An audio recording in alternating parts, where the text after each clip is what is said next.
बड़ौदा में होने वाले उपचुनाव को लेकर अभी तक तारीख का ऐलान नहीं हुआ है, लेकिन सभी पार्टियों के नेता जो हैं वो हल्के में जाकर प्रचार कर रहे हैं। आज राज्यसभा सांसद दीपेंद्र हुड्डा पहुंचे हैं गोहाना। इनसे पूछते हैं किस तरीके से प्रचार का तरीका रहेगा और किन किन मुद्दों को लेकर जो है चुनाव लड़ा जाएगा।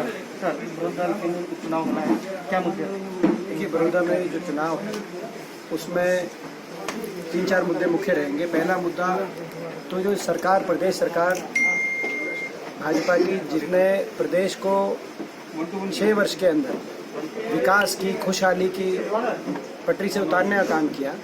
आज प्रदेश हरियाणा जो एक समय में हुड्डा सरकार के समय विकास दर में नंबर 1 होता था और रोजगार में नंबर 1 होता था, आज वो प्रदेश बेरोजगारी में नंबर 1 हो गया। 33% बेरोजगारी। 6 साल में कहीं कोई निवेश नहीं हुआ।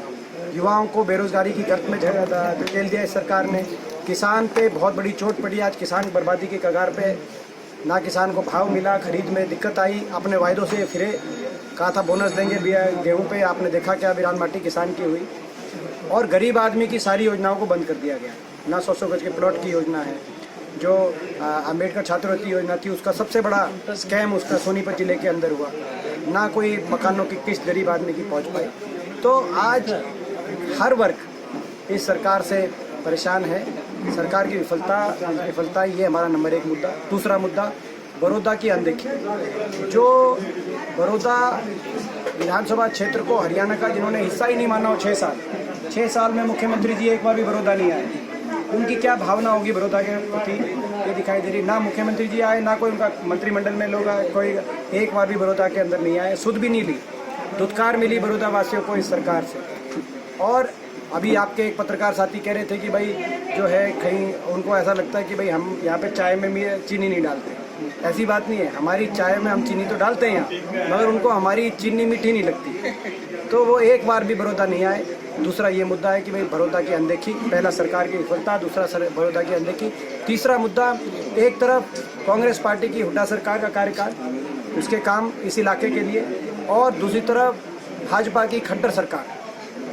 इनके कामों की तुलना जब हुड्डा सरकार थी उस समय बड़ौदा हल्के में, चाहे वो यूनिवर्सिटी की बात हो, मेडिकल कॉलेज की बात हो, गांव स्तर पे स्कूलों की, कॉलेजों की बात हो, चाहे अगर रोज़गार की बात हो, चाहे रेल की लाइन की बात हो, नेशनल हाईवे की बात हो, गोहाना को नेशनल हाईवे से दोनों तरफ कनेक्ट करने के लिए 2 नेशनल हाईवे मंजूर कराने की बात हो, तो ये सारे जो काम गांव के स्तर के विकास कार्य हों, गांव में कहीं स्टेडियम हो, कहीं गांव की बाकी विकास कार्य हो, बड़ौदा विकास की तरफ आगे बढ़ा था।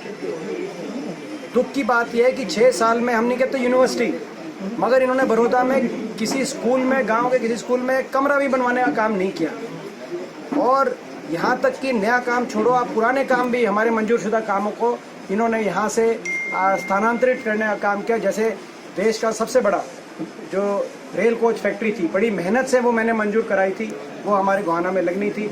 आपको पता है यहाँ पे लाखों युवाओं को रोजगार मिलता, व्यापारियों को काम मिलता, ये इलाका विकास के मामले में मेन स्ट्रीम में आगे जाता। नया काम छोड़ो, उन्होंने पुराना काम भी, उसका स्थानांतरण हो गया, मगर उस पर चू तक भी सरकार की किसी नुमाइंदे की नहीं आई। ये मैं समझता हूँ कितना दर्द है इस इलाके के प्रति इनके दिल में, वो दर्शाता है। तो ये जो सारी 6 साल तक एक बड़ौदा को धुतकार मिली इस सरकार से, 6 साल की धुतकार, अब 6 दिन तो गरज इनकी है, वोट चाहिए, इसीलिए सरकार गे रखी है। यहाँ 6 साल की सरकार से पहले भी जो है यहाँ से कांग्रेस पार्टी अब भी मौजूदा कांग्रेस पार्टी हो जाए, लेकिन विकास क्या मानते, क्यों नहीं हो पाया, क्या हम देखी थी?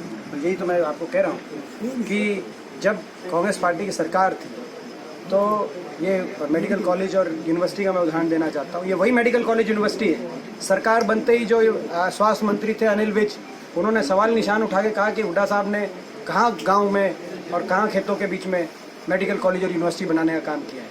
आज उन्हीं गांव से इनको वोट ये जब मांगने जाएंगे तो लोग इनसे सवाल पूछेंगे, क्या गांव के अंदर होना क्या कसूर है किसी का? वहाँ क्या मेडिकल बनाना, कॉलेज बनाना, कोई यूनिवर्सिटी बनाना क्या कसूर था, गलत था? सरकार जवाब दे। उस समय उन्होंने जो सवाल उठाए थे, आज उन सवालों का हिसाब किताब इस चुनाव में यहाँ के लोग लेने का काम करें। पिछले चुनाव में एक मुद्दा सबसे बड़ा मुद्दा बाहरी कैंडिडेट उनको मिलता रहा है, तो इस चुनाव में भी लोग जो है क्या रहेगा, क्या बड़ौदा हल्के के कैंडिडेट होगा? देखिए, जो लोगों के हल्के की आवाज़, हल्के की भावनाओं के अनुसार सबसे जिताऊ और सबसे मजबूत कैंडिडेट कांग्रेस पार्टी देगी, ऐसा मेरा विश्वास है। एक तो यहाँ सबसे बड़ी समस्या ये है कि जो फ्लड बारिश होती है, बारिश के दिन में यहाँ कई गाँव में पानी भर सकता है। अभी बनवासा रिंधाना कई गाँव में पानी भरा है। वहाँ की पंचायत ने फैसला लिया है कि अब की बार जब तक उनकी सफाई समाधान नहीं होता वो चुनाव का बहिष्कार करेंगे। आप भी वहाँ जा रहे हो, क्या रहे? देखिए, मैं समझता हूँ कि वो बहुत दुखी है बनवासा गांव और गढ़वाल गांव, थोड़ा रिंधाना में भी। इनमें हर साल पिछले कई बार मैं भी आया हूँ 2-3 बार, जो पिछले 2-3 बारिशों में। एक बार हुड्डा साहब भी आए थे मेरे ख्याल पिछले साल या उससे पिछले साल। तो ये पिछले कई वर्षों से बड़ी भारी एक समस्या हो गई है बिजली की। इसके लिए वहाँ पे कोई स्थायी समाधान की आवश्यकता है इस सरकार ने, मगर जैसे मैंने कहा कि इस सरकार की तो सुध ही नहीं, ध्यान ही नहीं सरकार नहीं, पिछले आपकी सरकार रही 10 साल से पहले सरकार रही है, लेकिन वहाँ जब भी कुछ नहीं।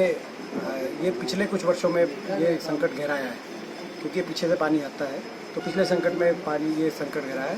और पहला हमारा जो है, पहले जब गांव में गया था पिछले साल भी मैंने ये बात कही थी, जब कभी मौका मिलेगा तो सबसे पहला कार्य यहाँ एक ट्रेन के रूप में कोई ना कोई ऐसा स्थायी समाधान इन गाँव का वो करने का काम करना।